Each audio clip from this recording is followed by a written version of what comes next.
आज हम refrigeration and air conditioning system में ये क्वेश्चन पढ़ेंगे जो कि आरजीपीवी ओसीबीसी 2019 में पूछा गया है।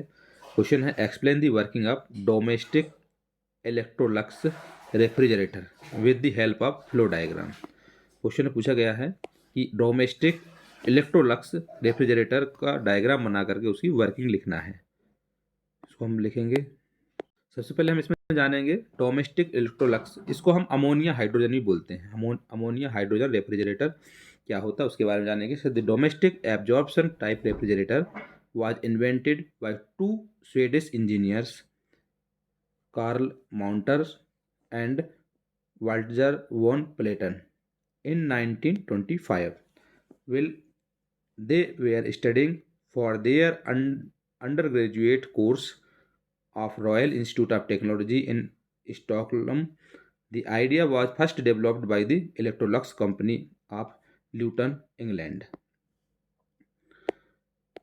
A domestic Electrolux ammonia hydrogen refrigerator एक डोमेस्टिक एब्जॉर्प्शन टाइप का रेफ्रिजरेटर है जिसकी खोज दो स्वीडिश इंजीनियर ने की थी, एक कार्ल मॉन्टर्स ने एंड वाल्टजर वॉन प्लेटन ने 1925 में।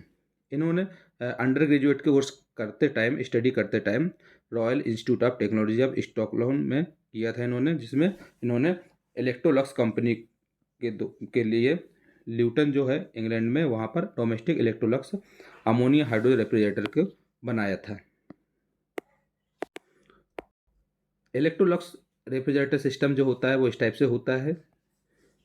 यहाँ जो कि एक एब्जॉर्बर होता है, एब्जॉर्बर के द्वारा यहाँ से एक स्ट्रॉन्ग सॉल्यूशन बनता है। स्ट्रॉन्ग सॉल्यूशन होकर के हीट एक्सचेंजर्स के द्वारा यहाँ पर जाता है। हीट एक्सचेंजर के द्वारा होते हुए यहाँ पर जनरेटर में पहुँचाते हैं। जनरेटर में एक गैस बर्नर लगा होता है यहाँ पर, जिसमें ये क्या करता है, ओवर हीट करता है।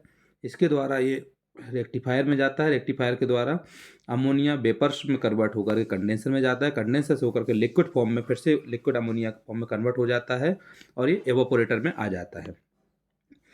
एवापोरेटर से यहाँ पर अमोनिया एंड हाइड्रोजन में पहुँचता है। यहाँ पर अमोनिया एंड हाइड्रोजन मिलकर के एब्जॉर्प्शन पहुँच जाता है और यहाँ से हाइड्रोजन जो होती है वो एवापोरेटर में कन्वर्ट हो जाती है।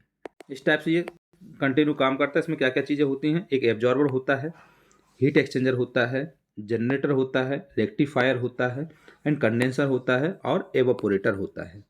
इसमें जो एब्जॉर्बर होता है, एब्जॉर्बर का काम होता है मेन जो हीट होती है उसको एब्जॉर्ब करना, जिसमें गैसेज होती हैं उसको एब्जॉर्ब करना। इसके बाद हीट एक्सचेंजर का काम होता है जो भी गैसेज होती हैं, स्ट्रॉन्ग सॉल्यूशन होता है उसको एक हीट में प्रोड्यूस करना, हॉट करना, इसको गर्म करना। उसके बाद वो गैस बर्नर के द्वारा इसको हीट करता है और जनरेटर में यहाँ पर पहुँचता जाता है। जनरेटर के द्वारा वो रेक्टिफायर में पहुँचता है। रेक्टिफायर के द्वारा अमोनिया वेपर्स में कन्वर्ट कर देता है। रेक्टिफायर का काम क्या होता है, जो ये यहाँ से जो सॉल्यूशन है, सॉल्यूशन जा करके एक रेक्टिफायर से होकर के अमोनिया वेपर्स में कन्वर्ट कर देता है। अमोनिया वेपर जो कि कंडेंसर में होती है वो लिक्विड अमोनिया में कन्वर्ट कर देता है। जो वेपर होती है उसको लिक्विड के फॉर्म में कन्वर्ट कर देता है और ये एवोपोरेटर में आ जाता है।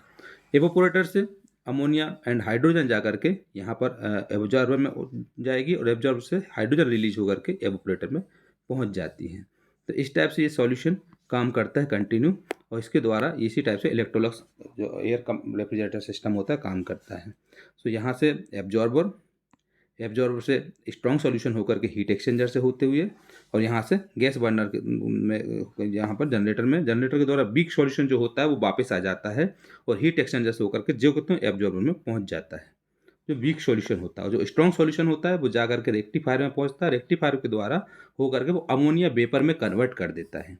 अमोनिया वेपर में कन्वर्ट करने के बाद वो कंडेंसर में पहुँचता है। कंडेंसर से वो अमोनिया लिक्विड के फॉर्म में कन्वर्ट कर देता है और वो फिर जा करके एवोपोरेटर में आ जाता है। एवोपोरेटर में क्या होता है, अमोनिया और हाइड्रोजन रिलीज होती है यहाँ से, जो कि एब्जॉर्बर में पहुँचती है और एब्जॉर्बर से हाइड्रोजन रिलीज होकर के एवोपोरेटर में जो कि पहुँच जाती है। इस टाइप से ये स्ट्रॉन्ग सॉल्यूशन जो है कंटिन्यू काम करते हैं। इसको हम इलेक्ट्रोलक्स एयर रेफ्रिजरेटर सिस्टम बोलते हैं। इस टाइप से ये काम करता है। इलेक्ट्रोलक्स रेफ्रिजरेटर एयर सिस्टम की जो वर्किंग है वो लिखी हुई है। The ammonia is used as a refrigerant because it possesses most of the desirable properties. It is toxic, but due to absence of moving parts, there is very little chance of the leakage and the total amount of refrigerant used in small. The hydrogen being the lightest gas, it is used to increase the rate of evaporation of the liquid ammonia passing through the evaporator. The hydrogen is also non-corrosive and insoluble in water. It is used in the low pressure side of the system. The water is used as a solvent because it has the ability to absorb ammonia readily. The principle of operation of a domestic Electrolux type refrigerator is shown in figure. Electrolux refrigerator system होता है, इसमें हम ammonia का इस्तेमाल करते हैं। Ammonia का इस्तेमाल करके ये एक डिजायर्ड प्रॉपर्टी होती है, और इसमें क्या होता है, जो जब इसमें कोई भी पार्ट मूविंग नहीं करता है, टॉक्सिक प्रॉपर्टी होती है उस टाइप। और इसमें क्या होता है, टोटल अमाउंट जो कि रेफ्रिजरेंट में इसमें यूज करते हैं। और हाइड्रोजन का इसमें इस्तेमाल किया जाता है। हाइड्रोजन एक लाइटेस्ट गैस होती है, जिसका इस्तेमाल हम एवोपोरेशन को इंक्रीज की रेट को इंक्रीज करने के लिए इसका इस्तेमाल करते हैं। और ये क्या करता है, लिक्विड अमोनिया में कन्वर्ट कर देता है, जो हम एवोपोरेटर में पास करते हैं। और ये नॉन टॉक्सिक के द्वारा सॉल्युबल वाटर को कन्वर्ट करता है, और ये लो प्रेशर के द्वारा इसी सिस्टम में काम करता है, जिसके द्वारा जो फूड प्रोडक्ट होते हैं, डोमेस्टिक इलेक्ट्रोलक्स टाइप के रेफ्रिजरेटर होता है, वो उसमें सेफ रहते हैं। इस टाइप से ये काम करता है।